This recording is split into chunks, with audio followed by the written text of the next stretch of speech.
Okay, so I don't know why I've never shared this. I found this book at the thrift store quite a while ago, a few months ago probably. Anyway, called The World is Flat. This guy's a Pulitzer Prize winning author. When scholars write the history of the world 20 years from now and they come to the chapter Y2K to March 2004, what will they say was the most crucial development? The attacks on World Trade Center and the Pentagon on 9/11 and the Iraq War? Or the convergence of technology and events that allowed India, China, and so many other countries to become part of the global supply chain for services and manufacturing, creating an explosion of wealth in the middle classes of the world's two biggest nations and giving them a huge new stake in the success of globalization?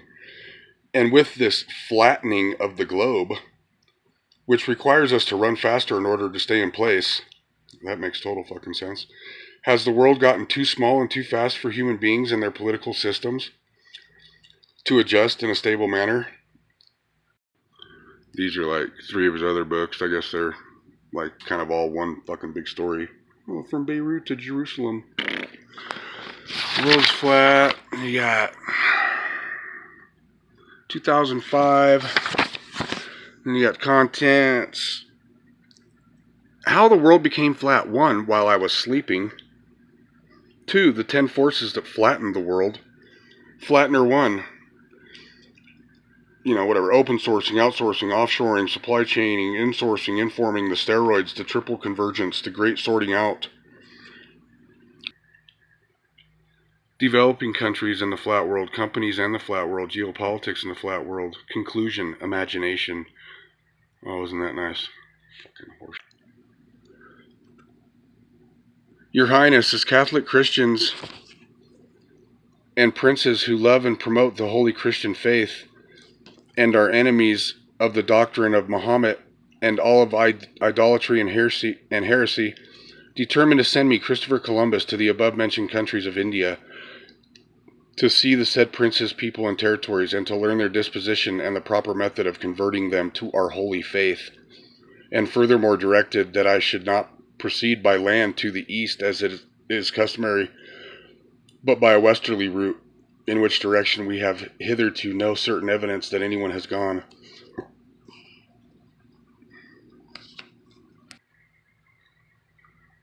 Columbus was searching for hardware, precious metals, silk, and spices, the sources of wealth in his day. I was searching for software, brainpower, complex algorithms, knowledge workers, call centers, transmission protocols, breakthroughs in optical engineering, the sources of wealth in our day. Columbus was happy to make the Indians he met his slaves, a pool of free manual labor. I just wanted to understand why the Indians I met were taking our work. Oh, probably because they're slaves too, you fucking diptard. Columbus reported to his king and queen that the world was round, and he went down in history as the man who first made the discovery. I returned home and shared my discovery only with my wife, and only in a whisper. Honey, I confided, I think the world is flat.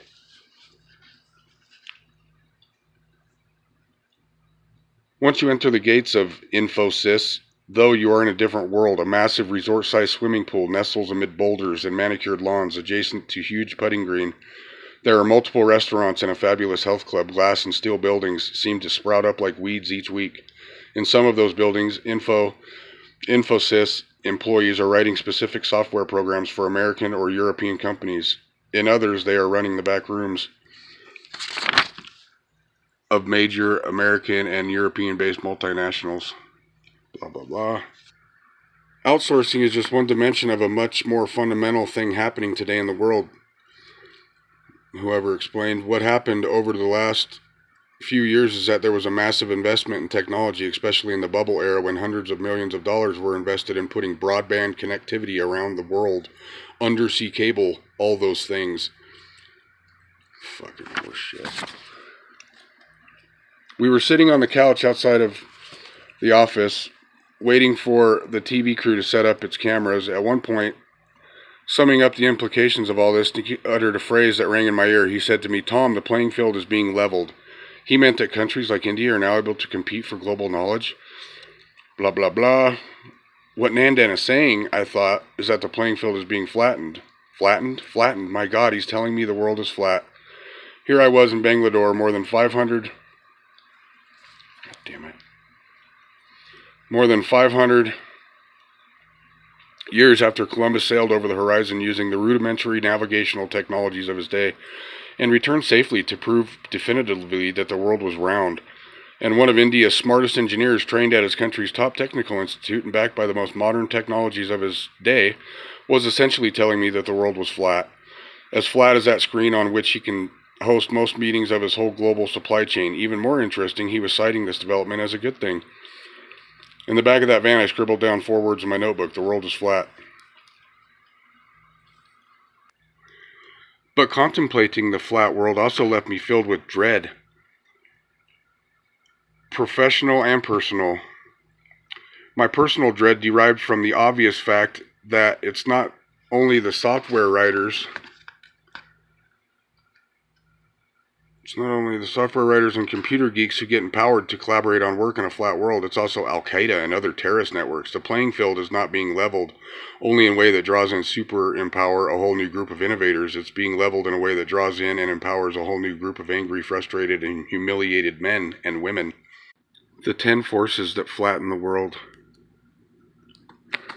Flattener number 1, 11/9/89. The first time I saw the Berlin Wall, it already had a hole in it. It was December 1990. So whatever. Yes, in a wonderful Kabbalistic, look at this. Yes, in a wonderful Kabbalistic accident of dates, the Berlin Wall fell on 11/9, like 9/11 backwards. Kabbalistic accident of dates. Oh, that's sick. The Bible tells us that God created the world in 6 days, and on the 7th day he rested. Flattening the world took a little longer. The world has been flattened by the convergence of 10 major political events, innovations, and companies. None of us had rested since, or maybe ever will again. This chapter is about the forces that flatten the world and the multiple new forms and tools for collaboration that this flattening has created.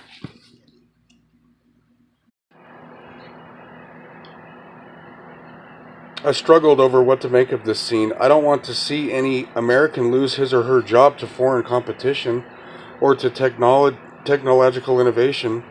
I sure wouldn't want to lose mine. When you lose your job, the unemployment rate is not 5.2%, it's 100%. No book about the flat world would be honest if it did not acknowledge such concerns. So no book telling you the earth is flat would be honest unless it told you that you need to have a job. Fuck off. This is the most disgusting book I've ever seen in my life. Look at this shit. They're telling you right to your face. Osama bin Laden and his disciples used their twisted imagination and many of the same tools to launch a surprise attack, which brought 2 enormous symbols of American power down to their level. Worse, they raised their money and created this massive human catastrophe under the guise of religion. Fucking morons. Durr! Praise for Longitudes and Latitudes. Eminently worth reading, it is Friedman's ability to see a few big truths steadily and whole that makes him the most important columnist in America today. A valuable work. Few writers have a better grasp than Thomas Friedman of the dimension of America's war on terrorism. He is a brilliant reporter, has revolutionized foreign affairs punditry. A writer with the ability to make you think. Few express better the sheer perplexity of America's today. Required reading. No one gives a better explanation of globalization. They still call it globalization. The guy's telling you it's fucking flat. A brilliant guide for the here and now. Friedman knows how to cut through the arcana and high tech and high finance with vivid images and compelling analogies. He does not take the obvious for an answer, nor does he hype a historical triumph where there is only a tiny trend. This adds a fine intellectual edge to a delightfully readable book. A powerful volume that comes as close to as anything we know to have a definition of the real character of the New World Order. We're getting played, foe.